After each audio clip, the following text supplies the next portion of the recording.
Bonjour, bienvenue dans Touche pas à ma voix. Alors là, ce podcast est vraiment, on va dire, un podcast spécifique et spécial. On va dire répondre aux critiques par la maîtrise. Alors que je l'ai expliqué, maîtrise, que ça voulait dire précédemment pour moi. Mais quand je dis spécial, c'est je tenais à faire ce petit podcast par rapport à ce que j'ai pu recevoir de certains, on va dire, certains qui déversent leur haine, hein, pour pas les citer, haters, bref, peu importe. On va commencer déjà par définir la ventriloquie. Bon, là, je parle de ce domaine, mais après, voilà. Déjà, définir la ventriloquie et commencer par aussi corriger l'idée reçue que certains peuvent avoir. Et, et donc, ça commence comment? Contrairement à ce que on peut penser, beaucoup, ils sont focus sur les lèvres quand tu es en ventriloquie. La ventriloquie n'est pas l'art de bouger les lèvres. Enfin, c'est pas ce qui est le plus important. C'est l'art de quoi? De l'illusion et de la mise en scène, qui vise à ce que le spectateur soit vraiment tellement captivé par la marionnette, mais vraiment tellement qu'il en oublie de regarder la bouche de l'artiste. Bah oui. Si tu veux regarder une bouche, tu vas pas voir des spectacles. Sans mauvais jeu de mots et sans mauvaise pensée, hein. Voilà. Donc vraiment c'est très important que je dise ça parce que y en a qui ont tendance à faire focus, non. Donc vraiment la véritable compétence, c'est la on va dire ça réside dans l'interprétation, dans l'articulation impeccable, enfin impeccable ou voilà, si, en général vaut mieux qu'elle soit impeccable, la personnalité que l'on donne à la marionnette et aussi la voix ou les voix qu'on donne aux marionnettes, ou si on en a plusieurs. La technique des lèvres n'est qu'un outil au service d'une histoire que tu racontes autour. Une histoire, là, tu es dans le personnage et aussi l'interaction que tu as avec ta marionnette. Ce qui fait vivre ça. Et ça va oublier. Alors après, aussi, un autre point, et on arrive au deuxième point aussi, c'est l'analyse du contexte entre la vidéo et le scène. Alors ceux qui font maintenant des vidéos et le contact avec le public quand tu es sur scène, c'est deux choses différentes. C'est pas la même chose. Dans le sens, et puis je connais d'autres ventriloques qui, en vidéo, on voit très bien qu'ils bougent les lèvres, pourtant, on voit bien la différence entre eux et leur marionnette.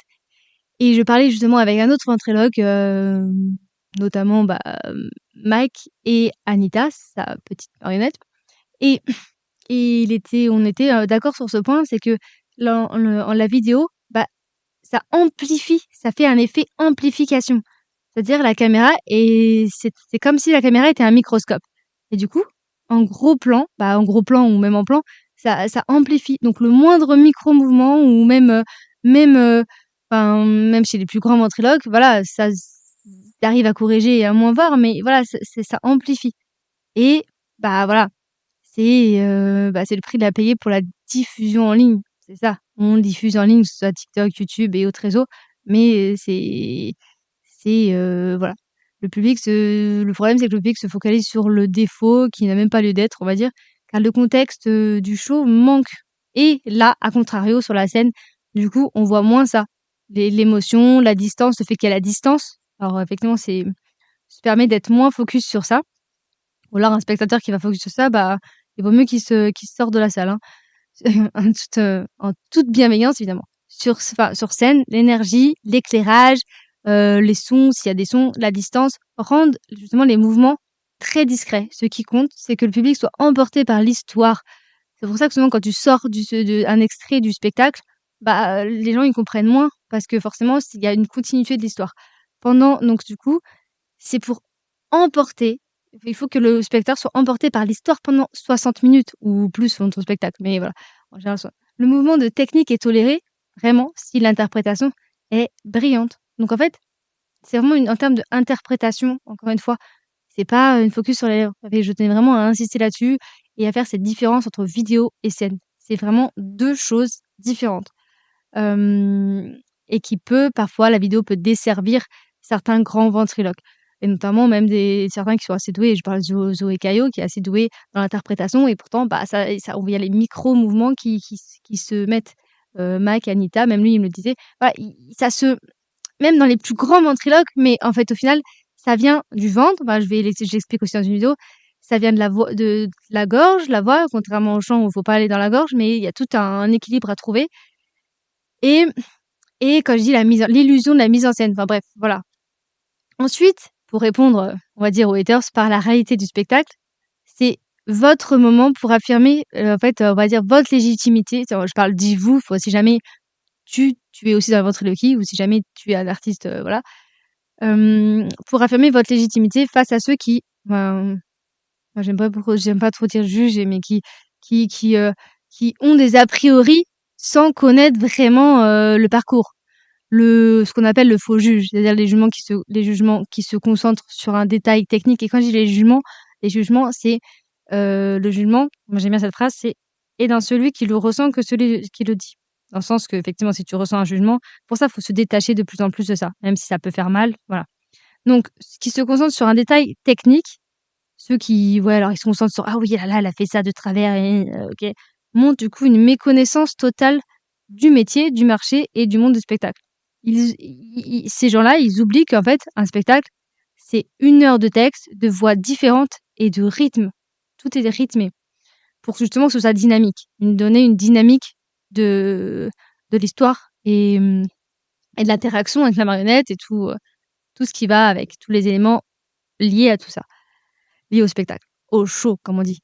La preuve de la légitimité, pour ceux qui pensent que, enfin, pour ceux j'aime pas dire ça, mais j'aime pas le mot débutant non plus, mais bon, que ouais, alors, là, c'est pas parce qu'il y en a qui créent, un nouveau compte, sur TikTok que forcément, bah, comme là j'ai pu faire dernièrement, que forcément on débute dans cet art. Enfin, parfois les réseaux, ça peut être ce qu'on a dit: «Ah oui, mais on peut nous dire, oui, de créer un compte, mais avoir fait ça, dans la vraie vie, real life comme on dit, quoi. Donc certains peuvent penser que je débute, alors qu'en fait ça fait quand même, la ventriloquie, on va dire, 4-5 ans. Voilà, bon, on s'améliore chaque jour, mais voilà, mais c'est pas toujours évident. Surtout, bon, la véritable, validation dans ce métier, elle ne vient pas ça vient pas forcément des commentaires, sur les réseaux, bon, encore une fois, mais des professionnels. Dans le sens que, bah, c'est pas parce que quelqu'un va te dire, «Oh oui, tu devrais arrêter», par exemple, ouais, mais si à côté, tu pris dans un théâtre ou tu été repéré par des professionnels, qu'est-ce que tu t'en fous, en fait, des réseaux? Et il y en a qui disent oui, qui se fient à ça ou qui parce que, elle a un petit compte, sur les réseaux TikTok ou autre, bah, du coup, ils considèrent que, elle vient d'arriver sur le marché. Oui, mais non. Voilà, la petite erreur, d'interprétation, on va dire, ou de jugement si on peut, voilà, appeler ça comme ça. Hem, donc le seul juge qui compte, c'est, pour la retenir cette leçon si vous voulez, voici la leçon d'art que je transmets et transforme une critique négative en une leçon d'art. Voilà, donc si jamais ça résonne, voilà, si jamais c'était pour faire ce petit, point, on va dire de remise, en forme, de remise, à niveau des mauvaises, perceptions qu'est, cet art de la ventriloquie. Voilà, merci de m'avoir écoutée et on se dit à très vite pour de nouvelles aventures. Non, à très vite pour de nouvelles écoutes. Bye.